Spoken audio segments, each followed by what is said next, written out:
restless man, he talks in math.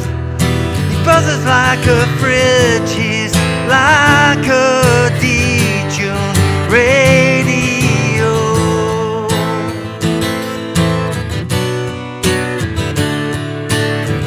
Karma police, arrest this girl, her Hitler hairdo is making me feel ill, and we have crashed her party.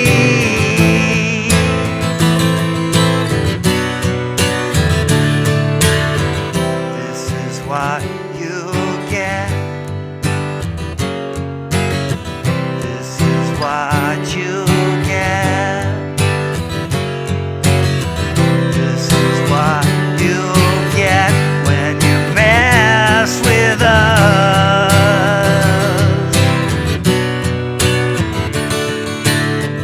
Karma police, I've given all I can, it's not enough.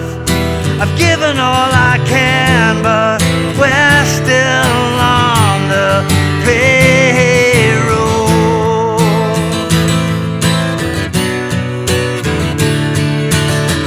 This is what you get. This is what you get. This is what you get when you mess with us.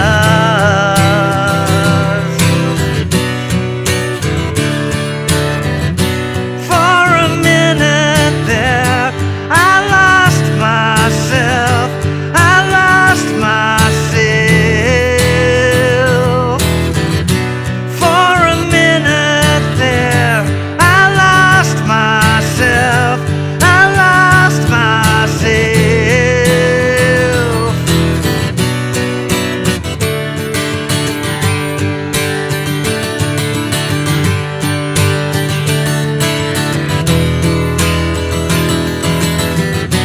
For a minute there, I lost myself.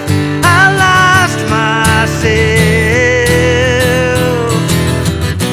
For a minute there, I lost myself.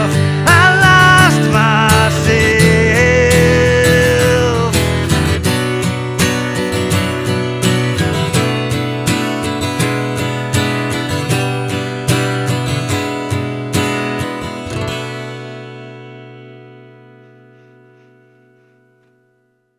Hey, how you doing? Justin here. Today we are checking out Karma Police by Radiohead. Incredible tune, one of those ones I'm like, why didn't I do this 100 years ago?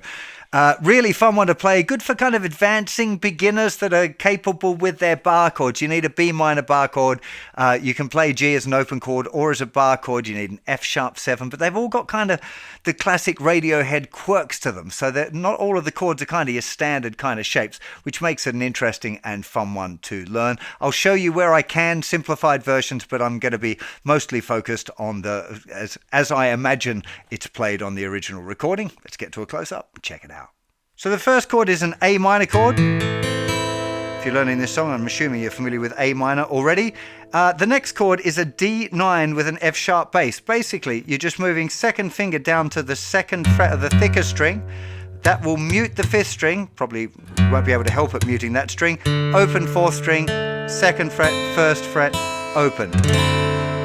Okay, so 2 on A minor, 2 on D9 over F sharp, 2 on E minor, 2 on G.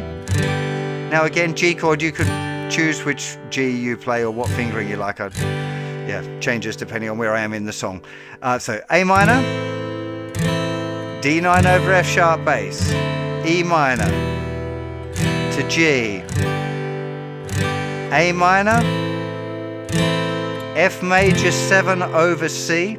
You could grab the bass note, but I think on the record it's just this. So thicker string is muted, third fret, second fret, first fret, open, F major 7 over C, to E minor, to G. There's these little step ups between the chords. I'll talk about them in a little bit more detail in a minute. Then A minor, D, then this fast sequence of G with an F sharp bass to C.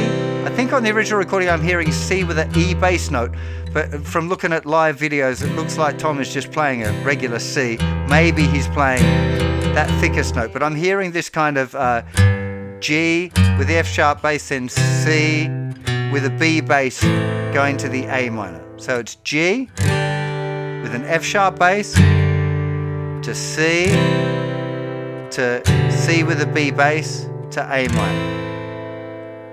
So just that fifth bar onwards. So that's A minor, D to G, an F sharp bass, C with a B bass to A minor for one whole bar, to B minor for 2 beats, and D for 2 beats.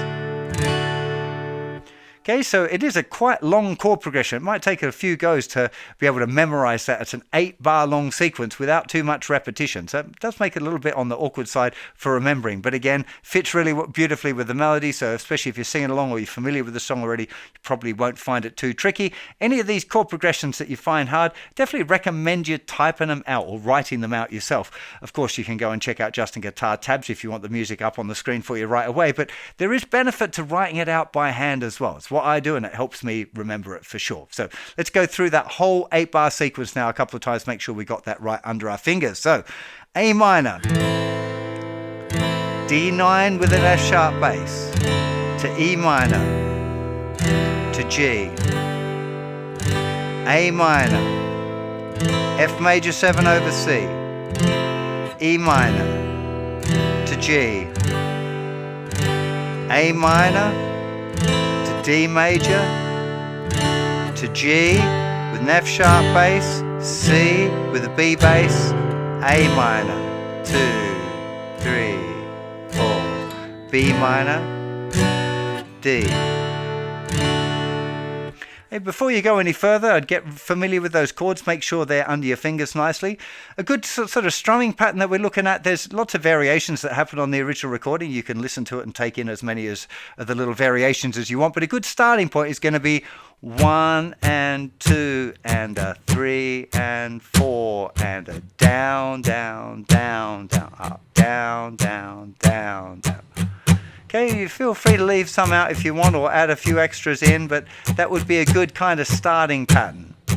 1 and 2 and a 3 and 4 and a... Okay, let's apply that pattern now to that strumming pattern, then we'll start adding in some of those little embellishments. So, start with the A minor, 3, 4, and A minor, D9, E minor, G, A minor, F, E minor, G, A minor, D, G, with an F sharp bass, C with a B bass, A minor, B minor, D,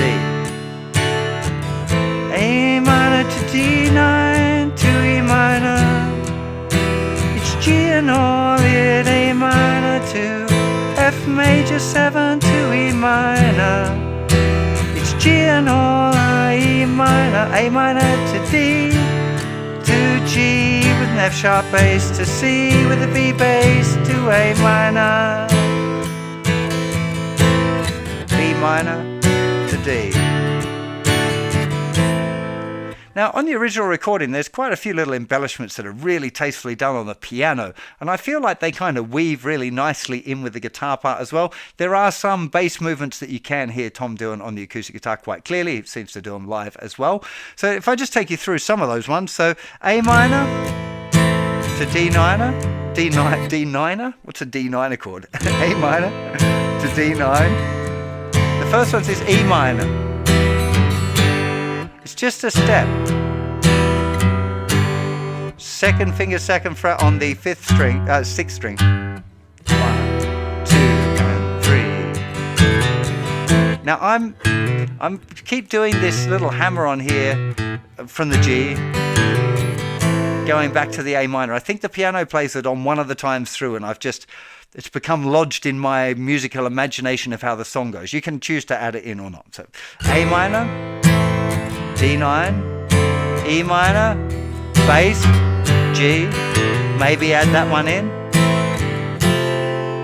Now here, there's a nice movement here, the F major 7 with a C bass, lifting off the second finger to get that open G, makes it an F major 9.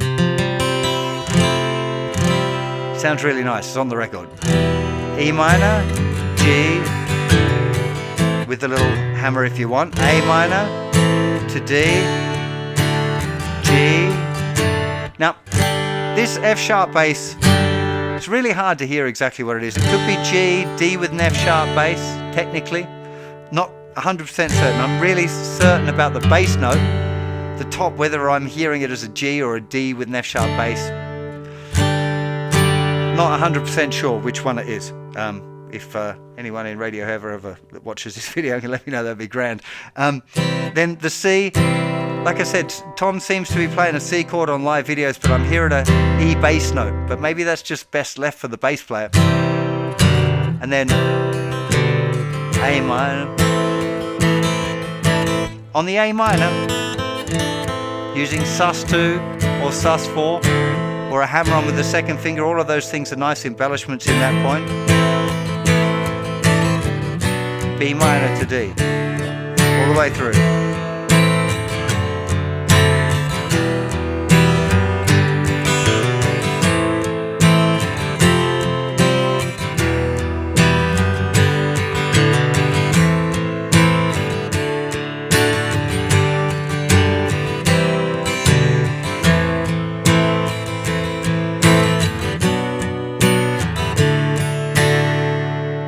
And we're into the next section, which I guess is the chorus. Starts with a C chord, then it plays a D chord, but it does so by playing a regular C chord moved up 2 frets, which I guess makes it a kind of a D, what's that, the 9th and the 4th, a D with a 6 and a 4. I'm not sure what you'd call that chord. For me, it's just a sound of a D chord moved. It's an embellishment for a D chord. If you really struggled with that, which I can't imagine why you would, you could play regular D, but it's easier to play C, this D chord. Now it goes to a G, and being that we're here for this D chord, it's kind of easier for me to play a G like this. So it's basically a G with a D bass, and I think sometimes I can hear that thinner string, which makes it technically a G6 chord. But again, it doesn't. The names of this stuff doesn't really matter. You can play the bass note with your thumb if you want, or you could just leave it off and leave it for the bass player. I don't think it makes a big difference. If you're playing it on your own, you could do, again, either. They both sound good to my ear. And then it's going to an F sharp 7, which is this same shape, moved down 1 fret. Again, you can pop the bass note on with your thumb if you can do that, but you do want that thinner string open. So you could play a regular F sharp bar chord. If you're struggling there, you could play C to D, to regular G, to F sharp. Don't think it's got the same character for me as this. And one thing that I definitely kind of take note of is a bit of a drop there. If you've been really going in the verses, really drop it down to this is what you get. It gives the song a really nice dynamic if you drop it at that point. It does that same progression again, C to D, G to F sharp. F sharp 7 that is, C to D. Last time it goes G, F to B minor with C. By habit I'm playing C with a G bass, probably just a regular C. And then, sorry, B minor to D. So that chorus sequence again, so C, this is D, U, G, to F sharp 7. C, this is D to G, F sharp. Here we go. C, this is D to G, when you B minor with C, B minor to D. Back to another verse. Comma D9 to E minor to G and A minor to F at 9 to E minor step to G, and then it's A minor to D to the fast bit, G with an F sharp bass to C with a B bass to A minor, B minor to D, and then we're back to the chorus. C, this is D, U, G, F sharp. C, this is D to G with an F sharp. C, this is D to G if you B minor with C. B minor to D. And now the outro section, which is completely different chord progression and completely different melody. Beautiful though, really strong. I love the melody in this section. So it goes to the B minor. For a D chord G, I did my G, I did my E7. Again, B minor. For a D chord G, I did my G, I did my G, E7. Why does that sound so weird? Then it does the same thing, but just with no vocal, little instrumental thing. Instrumental thing. When I've been doing it like a cover, I'm exploring the little dynamics there and embellishments, just trying to build it up. Then it goes back to with the vocal. I did myself, I lost my E7, B minor. For a D chord there, I lost my D, G, I did my E7. And for me, just as and this isn't on the record, but for me ending it, I was going B minor, then opening up that thinner string, and I don't know where this came from, it just arrived, and then this B minor, which is 7th fret muted, 7th fret, 7th fret, open, open. Then I'm using my first finger, 6th fret on the 4th string, and lifting up my 3rd finger, moving it back another fret, so it's like I don't know what that is, which is some sort of B minor E situation anyway, and then first finger back up and finishing on that. Like I said, that was just, I don't know, I needed to finish the tune, and that's kind of what popped into my musical imagination to finish it. Not on the record, but I like the sound of it. B minor, open E string, change shape, with the 6, with the flat 6, with the 6. And then just finishing there. But you could finish it however you want. Of course, that is just an idea, a suggestion, a thing that I came up with for myself doing a cover. But I would encourage you to try and make this your own. I'm trying to do the one off the record, but if I was doing a cover for real, I'd definitely be exploring different approaches to playing the song and trying to find my own interpretation of the song, because I think there's a lot of fun in doing that. I also think there's a lot of benefit to be learning a song like this, the way that the creative use of those chords and new interesting sounds you might not have encountered before. Remember to keep it simple to start off with, get the chords right, really get yourself in time before you play around with the embellishments, the steps between chords or anything like that. You don't want those things to throw you off in the performance. That would be a really bad idea. Yeah, I think it's a really beautiful song to play. I can't understand why I didn't do it sooner. Loads more Radiohead over on the website, so do go and check it out. I'll see you for plenty more lessons very soon, as soon as the builders stop drilling right outside my room. Wow, perfect timing. At least they waited long enough for me to get the majority of the lesson done. Have yourself a fantastic day, and I'll see you for plenty more very soon. Bye-bye.